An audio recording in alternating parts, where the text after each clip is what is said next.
Welcome to the second part of Makharij and Sifat series. In the first part of this series, we studied all the Makharij of Arabic letters, and that is the exact articulation point of each letter. Now it is time to study the Sifat.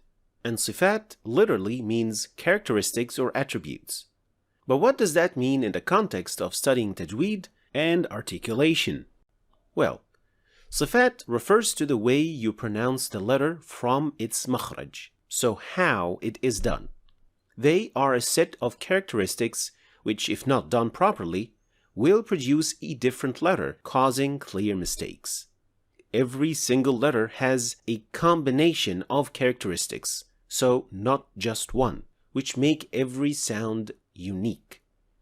Ever wondered how two letters that are produced from the exact same makhraj and yet they sound different?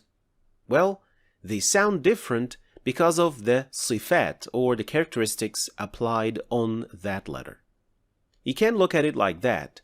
Each person has a set of distinguishing characteristics. So, tall, white, black hair, brown eyes, loud voice, and so on. These are the sifat or characteristics that distinguish this person from the next. And if one or several have been tampered with or changed, it will change the person to a point that he is not recognizable at all. Similarly, every letter has a set of characteristics that distinguish them from the next letter.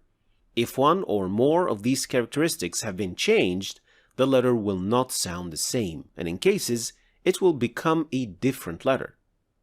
That is why it is very important to study the sifat. And so, the remainder of this series will focus purely on the sifat of letters and understand how they are applied, and most importantly, which letters belong to which characteristic. So, let's get started. First of all, there are two types of sifat al-huruf, or characteristics of letters. Type 1, which are characteristics that have opposites. Type 2, which are characteristics that have no opposites. Type 1 has 4 characteristics, and Type 2 has 8 characteristics. And in this lesson, we're starting with Type 1, characteristics that have opposites. But what does that part mean exactly? Well, first it means that these characteristics come in pairs. So every characteristic is studied with its opposite. Al-hams, al-jahr, al-shidda, al-rakhawa, al-isti'la, al-istifal, al-itbaq, al-infitah. And I'm deliberately using the Arabic names rather than translating them because some can be accurately translated in English, but others cannot be explained in just one word. So we're using the Arabic description. And secondly, and most importantly, having opposites also means that these characteristics are binary. In other words, every single letter must have one of the two of each of these characteristics. So a letter has either hams or jahr, shidda or rakhawa. This means that every letter should have at least 4 characteristics. Naturally, you can't have a letter that has both opposites at the same time. That is just simply impossible. So these characteristics are binary, and every letter must have only one of each. And now, we're starting with the first pair, al-hams versus al-jahr. So what does each of them mean? First, hams means whispering, but in terms of tajweed, it refers to voicelessness. And so, voiceless letters are hurufun mahmusa. So mahmusa is the adjective. When a sound is voiceless, it means that the vocal cords are open and not vibrating whatsoever.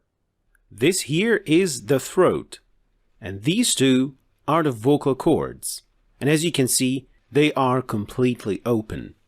And this has a very important implication, which is that it allows more flow of breath or air to pass through without any hindrance. Since there is no resistance from the vocal cords and the fact that they are completely open.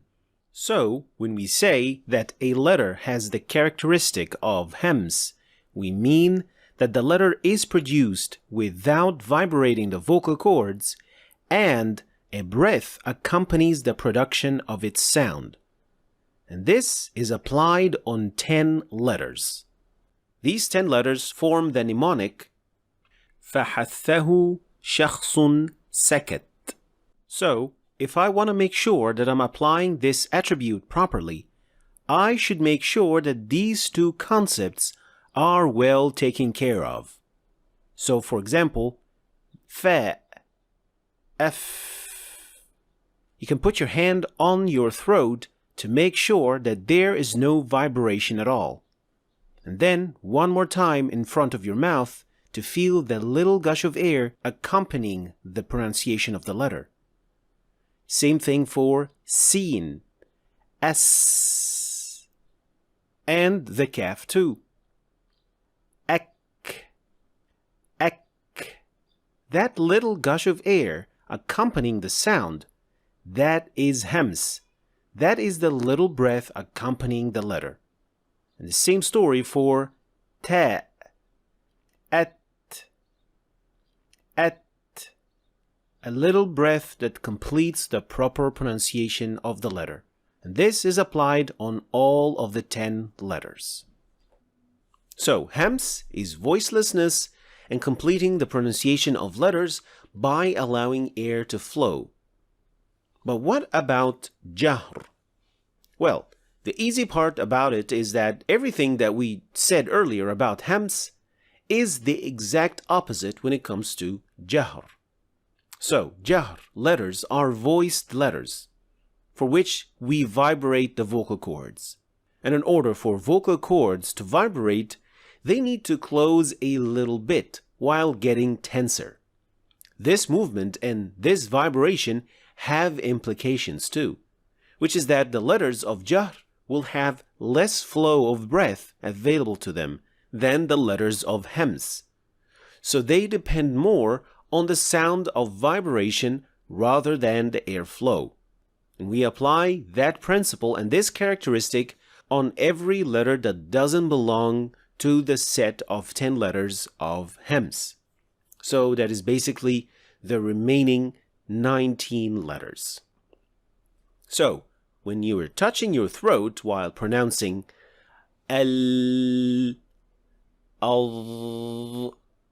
al, you must feel some vibration of the vocal cords, confirming that this letter is voiced. It is also important to know that when we say that there is less flow of air, it doesn't mean that there is no flow of air. You can definitely still feel some breath coming out, but it is less than that of Huruf al-Hems.